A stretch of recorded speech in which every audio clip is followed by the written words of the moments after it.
Queridos, vamos abrir a palavra do Senhor em Provérbios capítulo 10. Agora entrando nessa segunda parte do capítulo 10, que vai até o final do capítulo, mas que faz parte de um grande todo, né? Como nós vimos anteriormente, que vai mostrar o contraste entre o justo e o perverso, né? Eu vou fazer a leitura do verso 18 até o verso 22, né? Porque esse é um segmento, né? Um segmento aqui dessa segunda parte. Nós temos visto determinados segmentos onde o autor sagrado ele vem falando sobre um tema, e aí depois daquele segmento ele fala sobre um outro tema que está ligando os dois temas, né, a um grande todo, que foi a primeira parte, né? O modo de falar e do uso da riqueza. E aqui ele vai voltar a essa temática. Nós vimos na semana passada que o verso 17 é a introdução para essa segunda parte. E vimos também que isso é muito comum na escrita, né, aqui de Provérbios, ter um ponto de partida, uma introdução, e aí partindo para o desenvolvimento daquele determinado tema proposto. Então nós vamos continuar a partir do verso 18. Eu vou ler do verso 18 até o verso 22. Diz assim: o que retém o ódio é de lábios falsos, e o que difama é insensato. No muito falar não falta transgressão, mas o que modera os lábios é prudente. Prata escolhida é a língua do justo, mas o coração dos perversos vale muito pouco. Os lábios dos justos apacentam a muitos, mas por falta de senso morrem os tolos.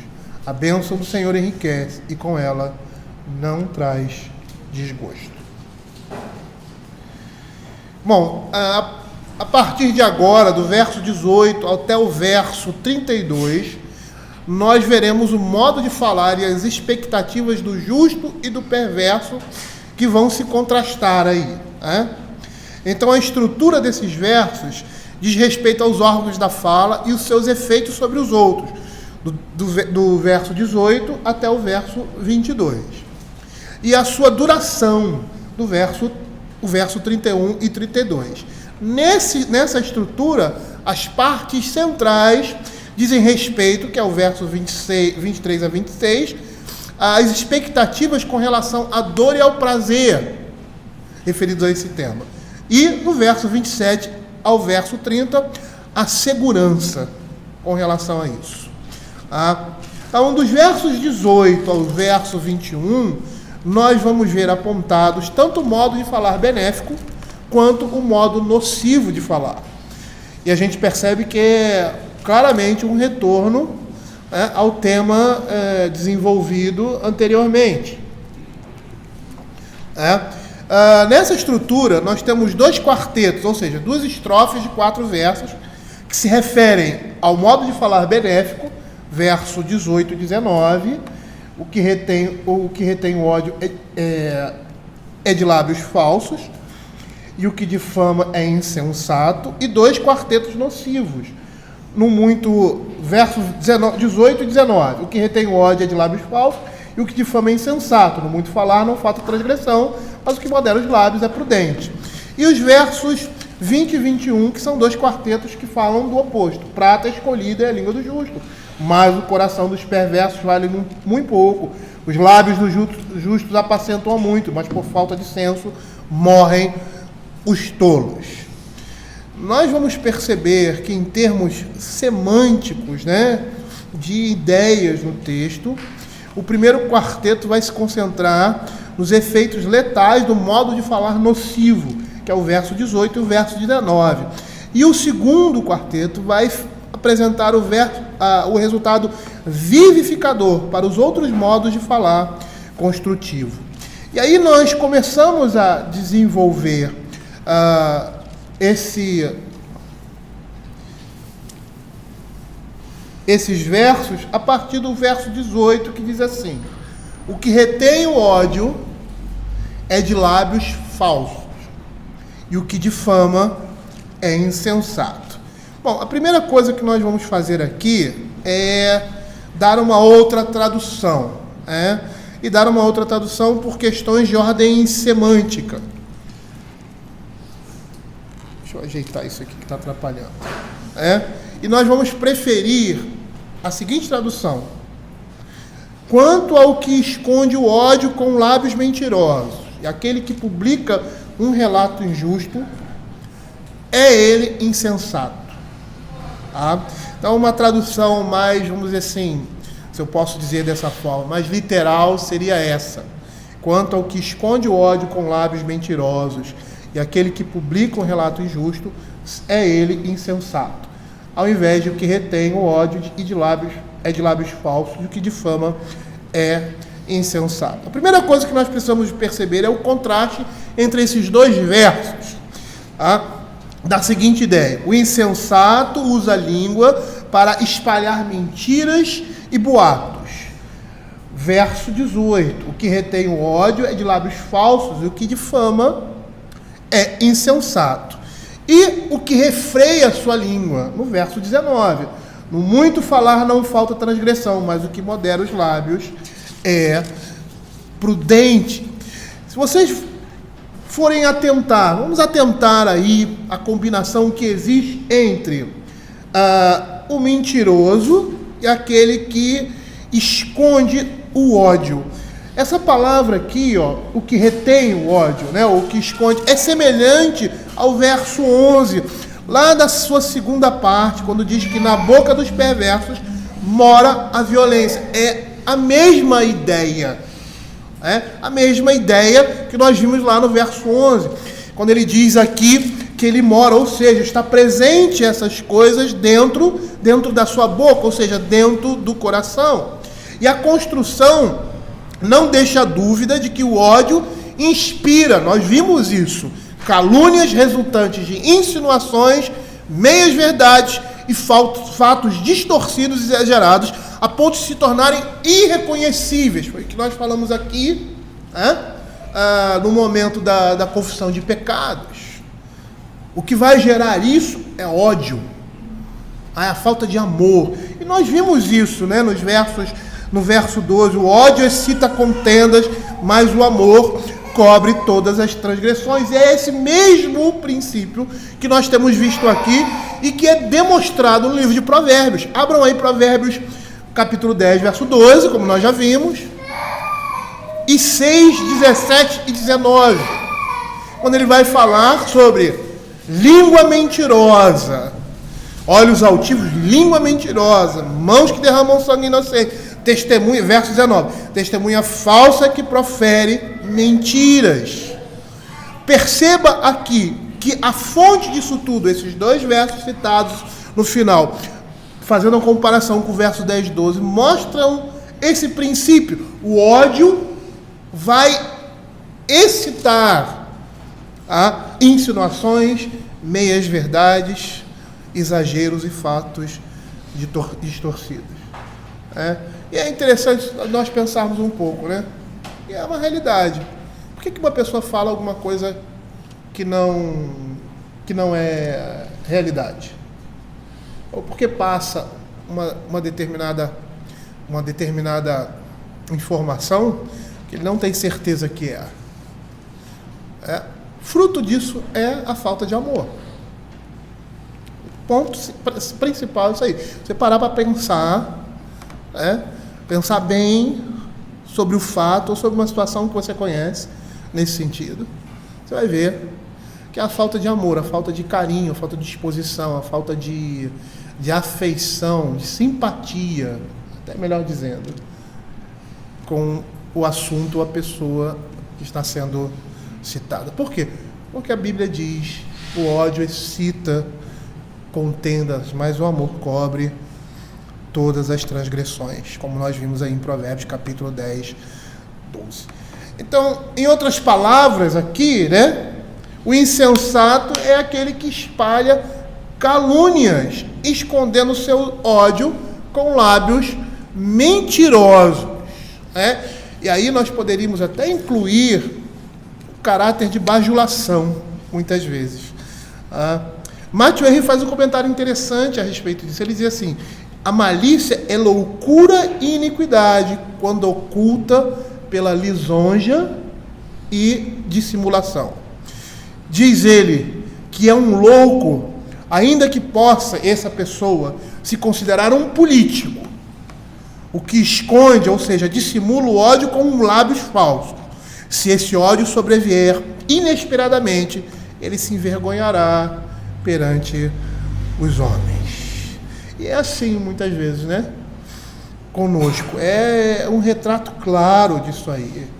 Às vezes, quando nós estamos apresentando uma determinada posição negativa com relação a uma pessoa, o que está por trás de nós é a falta de simpatia que nós temos com ela. E às vezes nós nem nos preocupamos para saber se aquilo realmente é verdade. Cuidado com isso. Os lábios mentirosos, nós vamos ver isso, né? São suficientes maus por si só, mas eles vão apresentar uma malignidade particular, peculiar, quando se fazem em disfarces para a maldade, quando é uma língua, como ele diz aqui, uma língua falsa, uma língua que tenta esconder a malignidade do conteúdo da sua fala, dando muitas vezes até um tom de justiça e de legalidade. É interessante aqui nós olharmos, fazer a menção, né? A questão da estrutura fonológica, né? Do verso. A gente não percebe isso na tradução. Mas na língua original, esses versos são construídos com sons sibilantes, né? Aquele assim, na fala, né? Do carioca, né? Do gaúcho também, tchê, né? Mas do carioca, titi, com sons, com palavras desses sons. Tá? Por quê? Porque ele quer reforçar a ideia de quê? De um murmúrio, de uma fofoca. Essa é a ideia aqui do texto, que às vezes nós não conseguimos perceber, no caso aqui dessa estrutura, né? Por ser uma tradução, permitindo, ao falar o texto no original, que a audiência ouça o silvo do caluniador espalhando os seus segredos, né? Aquele...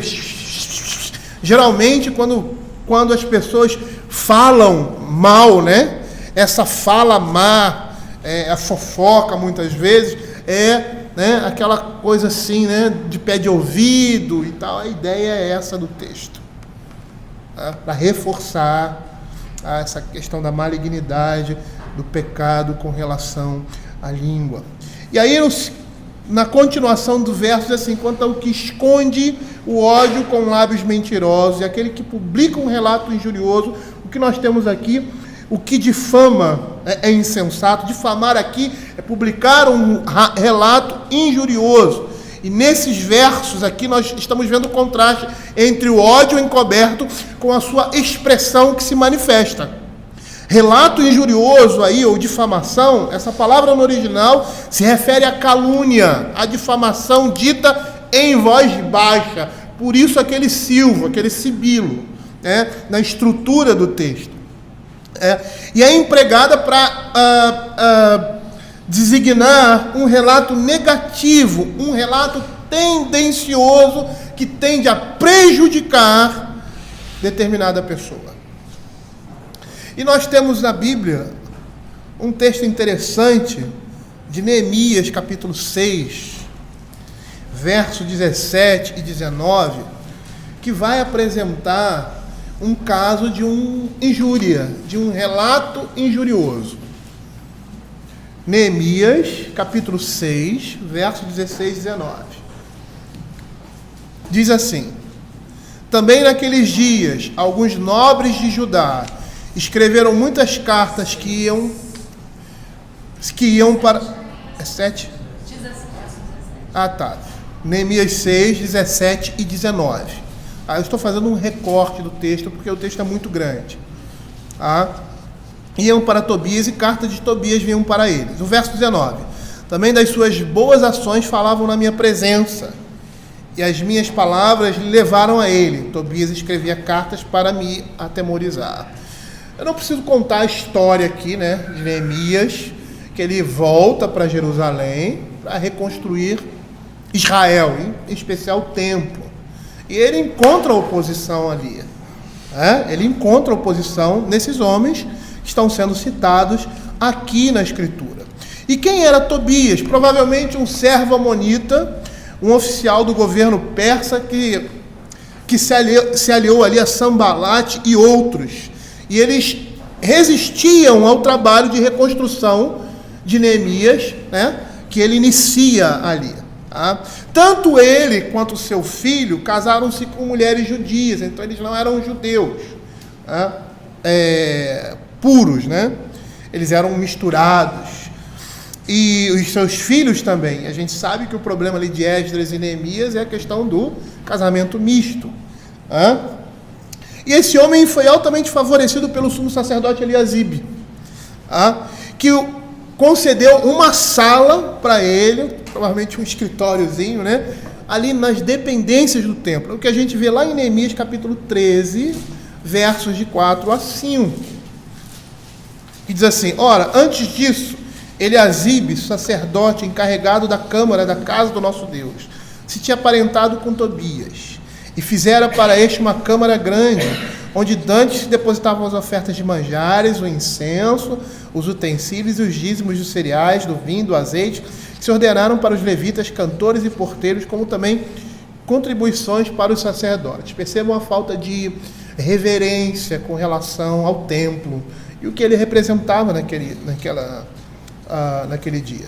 Então, o que está acontecendo aqui? Há uma conspiração, se a gente pode dizer assim, contra Neemias. Neemias é aquele pastor que chega numa igreja, aquele pastor presbiteriano, fala no nosso contexto, que chega numa igreja e vê tudo errado.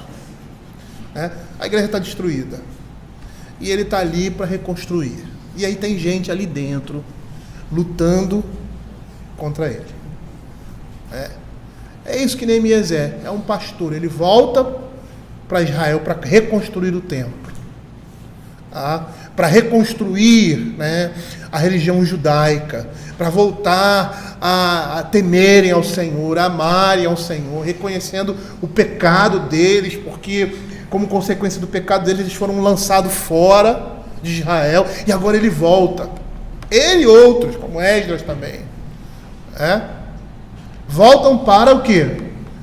Para reconstruir a religião de Israel, voltar à adoração ao Deus vivo. Você vê alguns salmos aqui falando do tempo em que o povo de Deus estava no exílio, que eles choravam, que eles não tinham disposição para cantar. Por quê? Porque o lugar onde eles faziam isso, onde eles adoravam o Senhor, foi destruído, foi dizimado. Por causa do pecado deles, estavam tristes, eles queriam voltar. Davi, quando perseguido por Saul, aí ele diz: quão amáveis são os teus tabernáculos, o desejo que ele tinha de estar ali no templo adorando, mas que agora ele não poderia mais fazer isso, porque ele era um homem caçado, era considerado um criminoso. O desejo desses homens de reconstruir o culto, a fidelidade a Deus por meio da adoração. E aí o que esses outros fizeram? Dissimularam, inventaram histórias, apesar de não se dizer aqui nesses versos o que estava acontecendo literalmente, o que estava sendo dito, mas Neemias estava sendo difamado. Tobias procurava com as suas palavras assustá-lo, porque considerava ele como seu principal adversário. Por quê? Porque Neemias retirou ele do templo, botou ele para fora. E a ideia aqui é que essas cartas tinham relatos injuriosos, mentirosos e negativos a respeito de Neemias. E Tobias tentava intimidar Neemias com essas falas, ou seja, com essas cartas. Então, difamar nesse contexto seria um relato tendencioso que visa o quê? O prejuízo de uma pessoa. Uma acusação falsa pode encher e enche de terror a pessoa contra a qual ela é dirigida. Abram aí o Salmo 31, verso 13 e 14. Vamos ver Davi aterrorizado por essas coisas. Pois tenho ouvido a murmuração de muitos, terror por todos os lados. Conspiram contra mim, tramam tirar a minha vida. Quanto a mim, confio em ti, Senhor. Eu disse, tu és o meu Deus. Ele estava sentindo o peso das falsas acusações sobre ele. Isso pesava. Isso pesa sobre uma pessoa. Quando sobre nós estão coisas que não correspondem à verdade, essas coisas trazem peso ao nosso coração, por mais que não sejam verdadeiras. E podem até ser verdadeiras. Mas nós vamos suscitar aquilo que está encoberto, aquilo que foi resolvido, vamos trazer à tona determinados pecados de irmãos nossos. Com que propósito? Se Deus já perdoou, já resolveu o problema, ou se já trouxe juízo. Para que lembrar, até mesmo daqueles que caíram e estão distantes, trazer à tona essas coisas? Complicado. A Escritura vai dizer que não deve ser assim. Abram Jeremias capítulo 20, verso 10.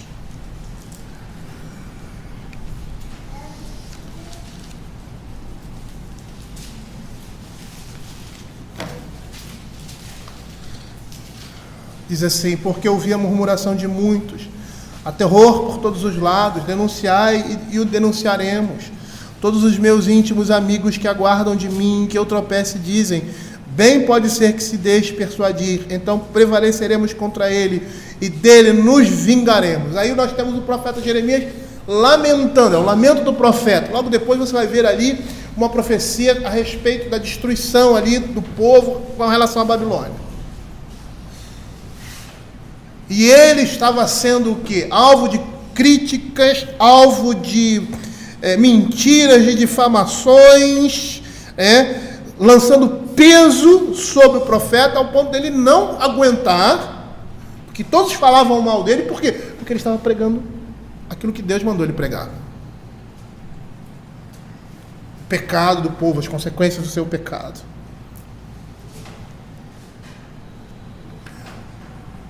E ele estava sentindo peso sobre si por causa dessas falas perniciosas, maldosas e acusadoras sobre ele.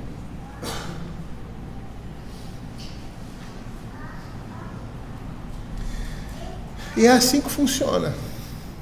É assim que funciona. É assim que funciona. Aqueles que fazem, que difamam, estão trazendo sobre essas pessoas difamadas um peso sobre as suas cabeças.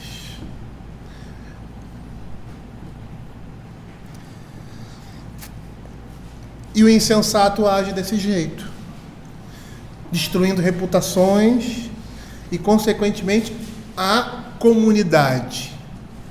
Porque a pessoa que está inserida ali naquele contexto não é só afetada, toda a comunidade é afetada. Isso não vai fazer bem a ninguém. Ninguém. E a gente percebe que essa introdução, essa ideia, apresenta-se na introdução do capítulo 10, verso 1. O filho sábio alegra o seu pai, mas o insensato é tristeza. E não só isso, ele vai atrair sobre si o julgamento, como nós vemos aqui no capítulo 10, verso 13, B, na segunda parte do verso, e no 14 também B, diz assim: nos lábios do prudente é a sabedoria, mas a vara é para as costas do falto de senso. E aí é o modo de falar que está em jogo. E no 14b, os sábios entesouram conhecimento, mas a boca dos nécios é uma ruína iminente. ele com isso vai atrair julgamento sobre si. É isso que a Escritura está dizendo. Todos aqueles que agem dessa forma trazem julgamento sobre si. E é interessante porque é uma má reputação que vai ficar com aquela pessoa, para sempre, justificada. Mas eu nunca fiz fofoca de ninguém, eu nunca falei mal de ninguém. Mas infelizmente, a partir disso, você vai ser visto por todos como fofoqueiro, como aquele que difama pessoas. Abra Provérbios capítulo 25, verso 9 e 10. Olha o que diz aí. Pleiteia a tua causa com teu semelhante, mas não divulgues um segredo, para que um árbitro, um juiz, não te declare culpado e a acusação contra ti nunca parta. Percebam o que esse capítulo, esse verso aí está dizendo. Na parte A, nós temos aí, a estrutura é diferente, Numa das partes, você, que é a parte B, apresenta o juiz que houve a causa de um condenado, o traidor, declarando ele culpado de deslealdade e de espalhar fofocas, para que um árbitro, ou seja, pleiteia a tua causa contra o semelhante. No original, ao contrário, a ordem está invertida, mas aí diz assim: pleiteia a tua causa contra o semelhante, não divulgue segredos, para que um árbitro não te declare culpado. Então aí apresenta um juiz que houve a causa de um condenado, traidor, declarando o culpado de deslealdade e de espalhar fofocas. E o outro verso intensifica a vergonha do traidor do caráter momentâneo para uma acusação permanente, E a acusação contra ti nunca aparta. Nunca aparta aí da ideia de algo que se volta contra ele. Ou seja, ele sempre vai ser visto como um fofoqueiro e um difamador. Matthew Henry diz assim: o que difama é um insensato, pois Deus, mais cedo ou mais tarde, exibirá aquela justiça como a luz que se esforça para esconder, e encontrará uma maneira de remover a reprovação. Tudo aquilo que é falso e que é mentiroso, que é exagero com relação a uma questão, essas coisas vão vir à luz num determinado tempo. É isso que Matthew Henry está dizendo aqui, é isso que a Bíblia também diz. Aquilo que ele está se esforçando para esconder vai surgir, e ele vai ser alvo de reprovação por causa disso. O que tem ódio é de lábios falsos, e o que difama é insensato. Mostramos insensatez quando estamos falando mal de alguém. Mostramos que não temos simpatia por aquela pessoa. E isso mostra muitas vezes o ódio no nosso coração a determinada coisa ou alguém. E isso não é bom, agradável aos olhos do Senhor. Às vezes na igreja as pessoas dizem assim: pastor, pastor, eu não vou falar para o Senhor e tal, não quero que isso seja fofoca e tal. E aí fala. E aí fica com... eu falei: minha irmã, meu irmão, você fez a coisa certa.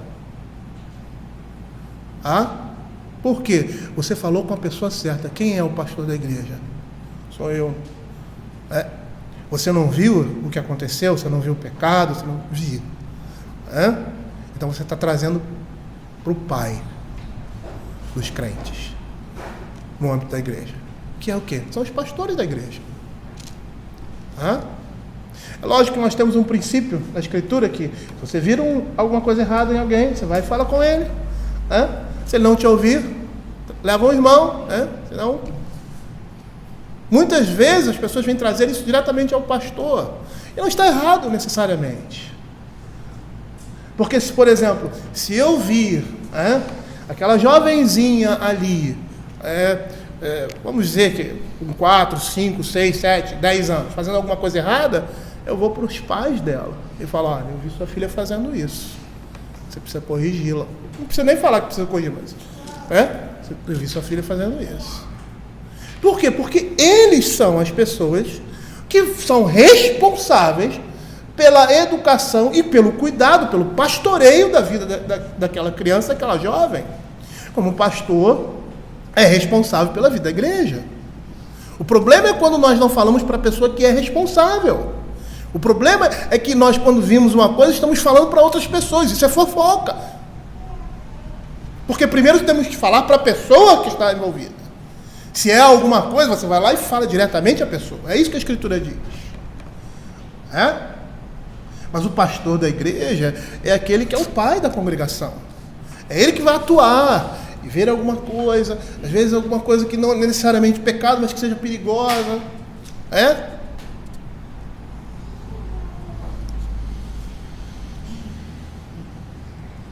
Então, você, meu irmão, se viu alguma coisa errada no seu irmão, você o chamou a atenção e ele não o atendeu, ou se você acha alguma coisa perigosa, fale com o pastor da igreja. Pastor, conversei com fulano e tal, eu vou conversar com meu irmão, o que está acontecendo? Não, isso, tal. É a pessoa indicada. Porque é o pastor, ele está pastoreando a alma dos crentes. A Escritura é muito clara com relação a isso. E quando nós não fazemos dessa forma, quando nós não levamos, como nós temos uma causa na justiça, o que a gente faz? A gente não leva para a justiça? Para quem é competente? Quando há um ladrão roubando uma casa, o que nós fazemos? Se nós pegarmos o ladrão, a gente vai colocar ele dentro do nosso quarto, ou vai fechar lá no quartinho, ele vai ficar lá, vai cumprir pena lá na sua casa, trancado lá, apanhado? Não, você entrega na mão de quem é responsável. Então é assim que deve proceder. Agora, no momento em que eu extrapolo aquele fato, ou aquela informação, para quem não tem nada a ver com isso, para quem não tem nenhuma ligação com aquela situação, isso é fofoca. Isso é usar a língua de forma indevida. Isso é contrário ao que a Escritura diz, e nós somos mestres em fazer isso. Nós temos prazer em fazer essas coisas, mas não pode ser assim. É isso que a Escritura vai dizer. Não somente pelas consequências, mas pela sua própria natureza. Porque você é um homem, uma mulher transformada pelo Espírito de Deus, é uma nova criatura e está aprendendo como viver de conformidade com a vontade de Deus. No verso 19 ele vai dizer assim: no muito falar não falta transgressão, mas o que modera os lábios é prudente. Nesses versos nós somos advertidos a respeito do controle da língua, sendo um dever necessário do crente. E aí nós temos Tiago falando, a respeito do perigo da língua, do perigo de falarmos demais. Ele vai classificar a língua, a falta de moderação, ou seja, a falta de moderação no falar, do domínio próprio, como algo muito perigoso. É a metáfora que ele usa lá. Abram aí Tiago capítulo 3, dos versos 6 e 8, ele vai mostrar o perigo da falta de moderação, da falta do domínio próprio no que se refere à fala. Ele diz assim: ora, a língua é fogo, é mundo de iniquidade. A língua está situada entre os membros do nosso corpo. Percebam que essa é uma linguagem metafórica, porque não é o problema da língua. Ele está dizendo aqui que a língua é o instrumento do coração. É o coração do homem. Não é isso? Entre os membros do nosso corpo, que contamina o corpo inteiro. O Senhor Jesus mesmo já disse que o pecado não é aquele que entra, mas aquele que sai pela boca. Ou seja, pela língua. E aí ele continua. e contamina o corpo inteiro, e não só põe em chamas toda a carreira da existência humana, como também é posta ela mesma em chamas pelo inferno. Verso 8: a língua, porém, nenhum dos homens é capaz de domar, é mal incontido, carregado de veneno mortífero. Percebam a metáfora aqui para o coração do homem. É o coração do homem que está sendo expresso aí, manifestado por uma boca sem discernimento.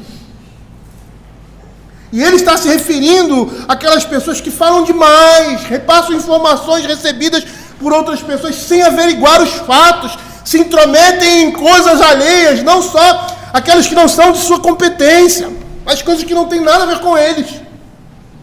São difamadores, fofoqueiros e mentirosos.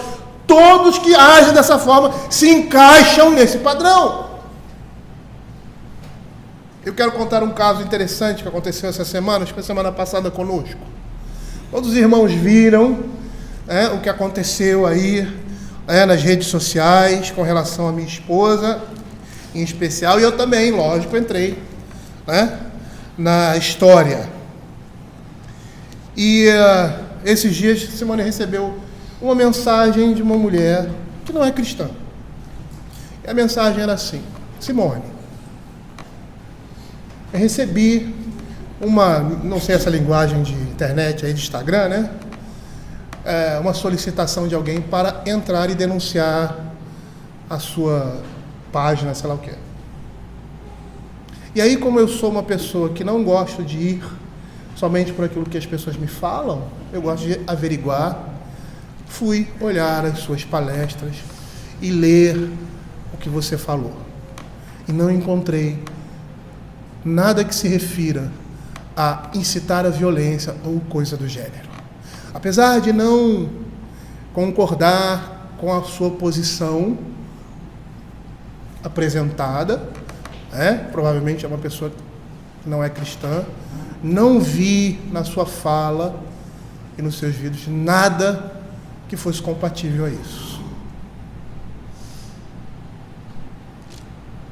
Ficamos surpresos, porque muitos crentes não agem assim. E às vezes a gente acha que só os crentes que produzem coisas boas. Não, nós temos a graça comum de Deus. E a influência do Evangelho, a influência da vida de vocês é muito importante. Da nossa vida, né? É muito importante na sociedade. Porque essas pessoas vão ver a luz de Cristo. E por mais que elas não desejem ou não sejam iluminadas de dentro para fora, elas são iluminadas de fora para dentro. E essa iluminação de fora para dentro, estou falando aqui, vai gerar virtudes que devem ser características do homem, de uma maneira geral, em especial dos crentes, pela santidade de Deus.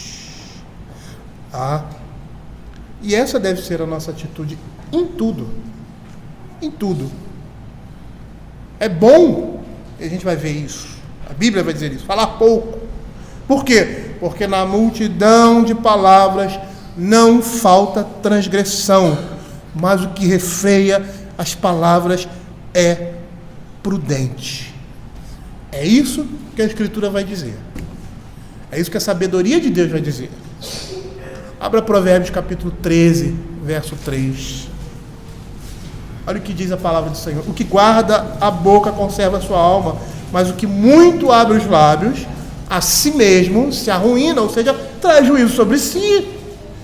O fofoqueiro traz consequências sobre si, aquele que repassa informações erradas. Isso nunca aconteceu com você? Você passou uma informação porque fulano de tal, confiável, disse para você, e você passa a informação, e aí no final quem se lasca é você. Quem descobre que não é aquilo e a pessoa vem em cima de você. Poxa, você disse isso.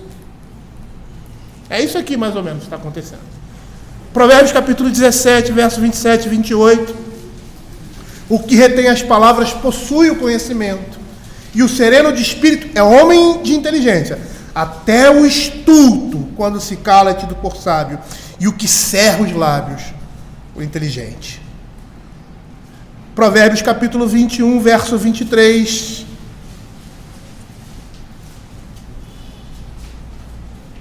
O que guarda a boca e a língua guarda a sua alma das angústias. A Escritura está nos dizendo que falar pouco é dizer muito. A Escritura está dizendo que na multidão de palavras você vai encontrar o que? Transgressão, porque nós tropeçamos, como diz ali Tiago. Olha o que Eclesiastes capítulo 5, versos de 2 a 7 vai falar. Agora, com relação aos votos, né? Não te precipites com a tua boca, nem o teu coração se apresse a pronunciar palavra alguma diante de Deus. Porque Deus está nos céus e tu na terra, portanto sejam poucas as tuas palavras.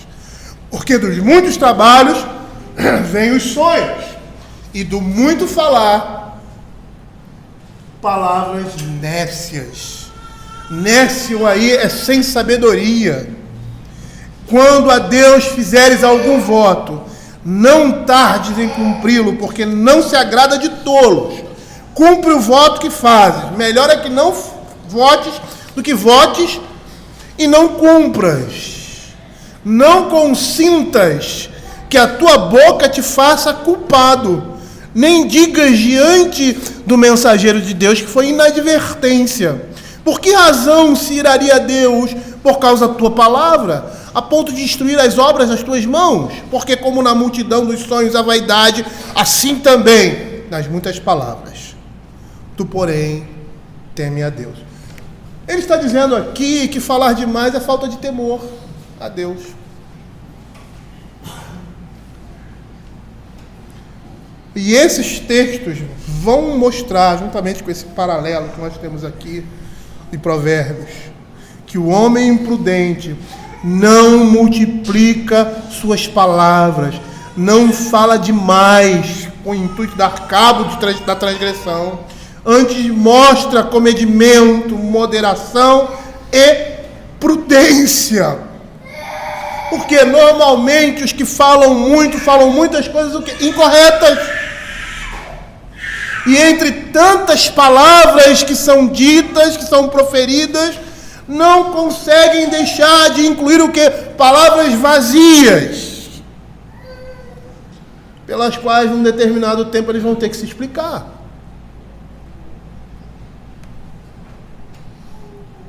No muito falar, não falta transgressão, mas o que modera os lábios é prudente. Esse para antitético aí, opositivo, ele aponta para esse contraste, né? O contraste entre palavras efusivas do tolo, ou seja, palavras que são de indiscrição, inconvenientes, que representam bisbilhotice, com palavras comedidas dos sábios. Essa é a oposição aí. Provérbios 13:3 diz assim: o que guarda a boca conserva a sua alma, mas o que abre os lábios a si mesmo se arruína. E nós vamos ver um outro paralelo, Provérbios falando das palavras comedidas dos sábios.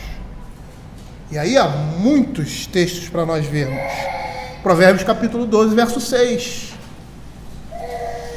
As palavras dos perversos são emboscadas para derramar sangue, mas a boca dos retos livra homens.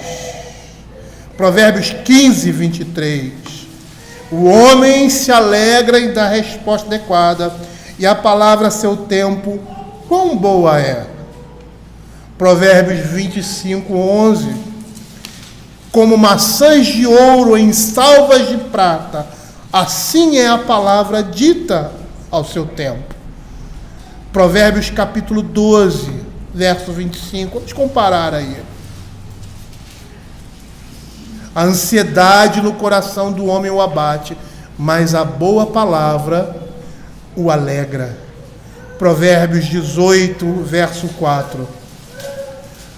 Águas profundas são as palavras da boca do homem, e a fonte da sabedoria, ribeiros transbordantes. Provérbios 24, 26. Como beijo nos lábios, assim eu gostei. É a resposta com palavras retas. E o último texto de Eclesiastes, capítulo 10, verso 12.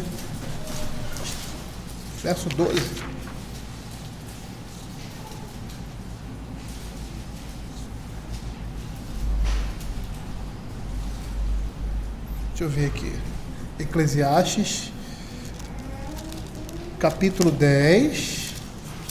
Eu botei aqui uma indicação. Está...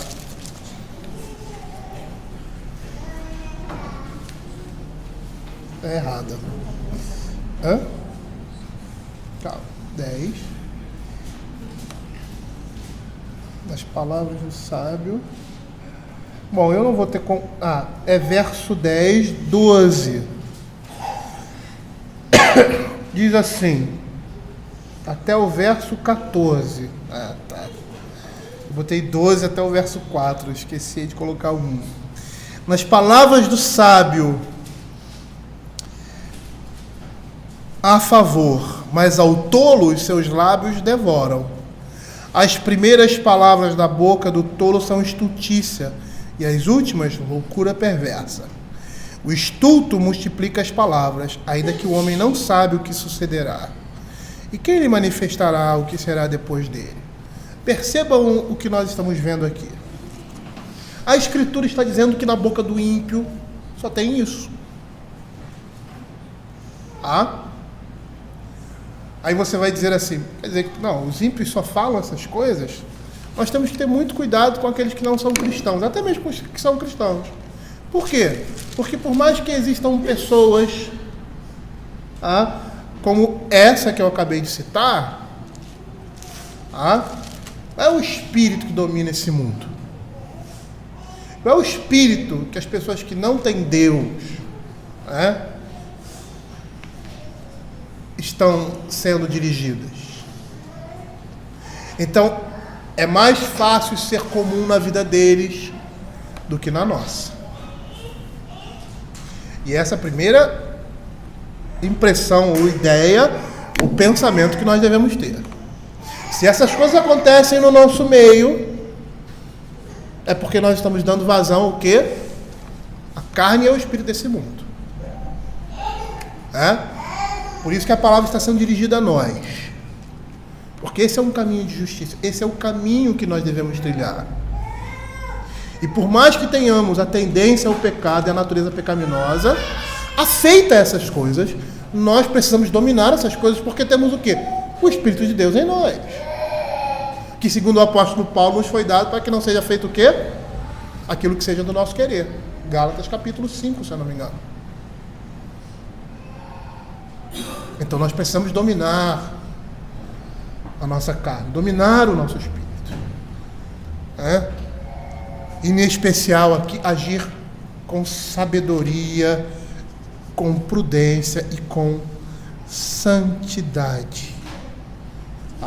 A literatura sapiencial na Escritura, nós temos aí o livro de Provérbios, o livro de Cantares, o livro de Eclesiastes, o livro de Jó também se encontra nesse compêndio de literatura sapiencial, vai apresentar advertências acerca desse modo de falar precipitado, lisonjeiro e falso. E ao fazer isso, ele vai reprovar também a confiança, a nossa confiança indevida na palavra de outras pessoas. Provérbios capítulo 14, verso 15. O simples dá crédito a toda palavra, mas o prudente atenta para os seus passos. E o verso 23 diz assim: em todo trabalho aproveito, meras palavras, porém, levam à penúria. Capítulo 22, verso 12. Os olhos do Senhor conservam aquele que tem conhecimento, mas as palavras do iníquo ele transtornará. E Provérbios capítulo 29, 12. Se o governador dá atenção às palavras mentirosas, virão a ser perversos todos os seus servos. Percebam aqui que a Escritura está falando. Ela está falando nosso cuidado, não só de ouvir, mas também de falar.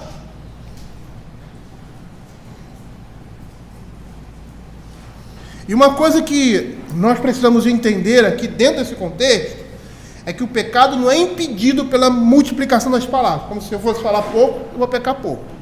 Por mais que você tenha a tendência, né, de pecar menos quando fala menos, erra menos. Até o estulto, quando se cala, ele é estulto, mas se passa por sábio porque não fala indevidamente. Mas o que nós precisamos entender é que o pecado não é impedido pela multiplicação das palavras, porque o pecado é algo do coração. E além disso, quando as palavras são multiplicadas, elas podem não ser ponderadas adequada e precisamente. E aí Provérbios vai dizer assim, capítulo 29, 20: Tens visto um homem precipitado das suas palavras? Mais esperança há para o insensato do que para ele. Porque uma vez que saem da nossa boca, elas não poderão ser negadas com facilidade. Entretanto, o que vai refrear a sua língua, ou seja, aquele que exerce domínio próprio para refrear a sua língua, demonstra o quê? Prudência. E pessoas que agem assim demonstram que não têm confiança em si mesmo e sabem que a palavra benigna e eficaz vem exclusivamente do Senhor. Como o próprio livro de Provérbios vai dizer no capítulo 16, verso 1. O coração do homem pode fazer planos, mas a resposta certa dos lábios vem do Senhor. E esse sábio, esse que age dessa forma, conhece o poder letal de palavras precipitadas. É interessante nós percebermos que no convívio familiar, o relacionamento ali entre marido e mulher, pais e filhos, filhos e pais, as coisas acontecem muito. Às vezes nós nos precipitamos e falamos determinadas coisas que não deveríamos falar. Usamos palavras indevidas, a linguagem é um pouco complicada, né? Então quem estuda linguagem, como eu, que gosto disso, sabe que não é tão fácil assim falar. Quem estuda a língua, às vezes dá vontade de ficar calado. Principalmente quando você trabalha a questão dos atos de fala, que é uma coisa fora de série na língua portuguesa. Né? Você diz uma coisa, mas quer dizer outra, né? Como fecha a janela, na realidade, você está dizendo que quer fechar a janela, porque está frio lá fora. Está frio, né? Expressões assim, determinadas falas, que parecem uma coisa, mas querem dizer outra.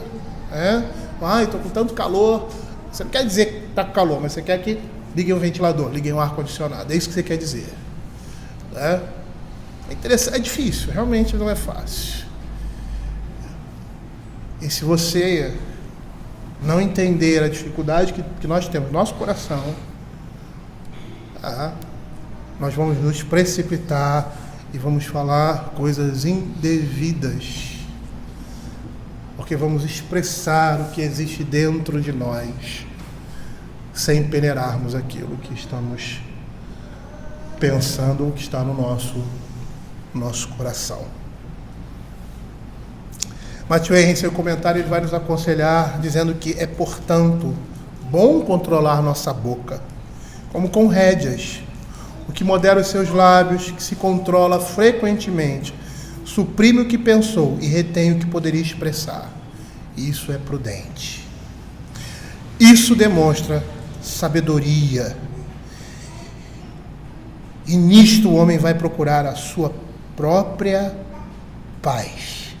Matthew Henry vai dizer que o pouco que é dito é mais facilmente corrigido. E eu gostaria de terminar com o texto de Tiago, capítulo 1, verso 19. Ele diz assim: dizem que por termos 2 ouvidos e uma boca, eu não sei se isso é verdade, mas é interessante essa relação. Nós devemos ouvir mais e falar menos. E é o que Tiago vai dizer aqui. Sabeis essas coisas, meus irmãos, amados irmãos, todo homem, pois, seja pronto para ouvir, tardio para falar, tardio para se irar. Todos nós precisamos atentar para isso. Os que gostam de falar muito, e os que gostam de falar pouco. E como nós vimos, essa questão do muito falar aqui em Tiago é uma questão metafórica, né? Porque o pecado não está em falar muito ou falar pouco. Senão, coitado das mulheres, né? A mulher gosta de falar, né? O pecado está em expressar aquilo que está dentro do nosso coração. A não dominar as nossas palavras. A não dominar o nosso coração pecaminoso, nossos pensamentos. Né? Porque você pode, numa situação, pensar que você está cheio de razão. E você tem toda a razão de dizer aquilo que você está dizendo. E aí quando a coisa se esfria, que você consegue olhar todas as circunstâncias, tudo que está acontecendo, coisas que você não estava vendo, por mais que seja verdade aquilo que você está dizendo, você vai assim, falei demais. E falar demais aqui nesse contexto, pequei contra Deus e contra o meu próximo. E todo pecado tem como consequência a morte eterna.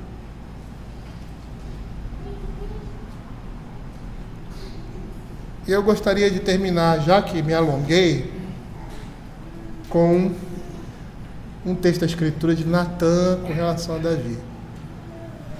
Diz assim: não morrerás. É pela graça de Deus, porque Ele levou esse pecado sobre Ele, nas nossas vidas. O que nós temos que fazer é confessar, se arrepender e abandonar essa prática, porque o que encobre as suas transgressões jamais vai prosperar, mas aquele que as confessa e deixa alcançará misericórdia. Vamos orar.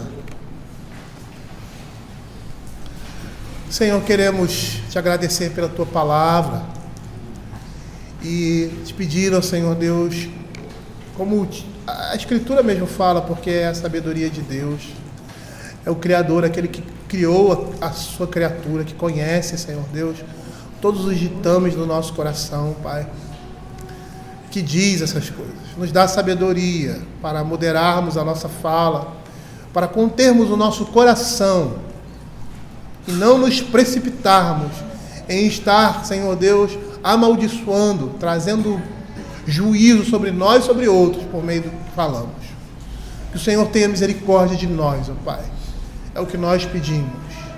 E nos dá da tua graça, que é demonstrada aqui na tua palavra, na direção e no conhecimento da tua vontade para a nossa vida, para o nosso bem viver nesse mundo e no mundo por vir. Em nome de Jesus. Amém.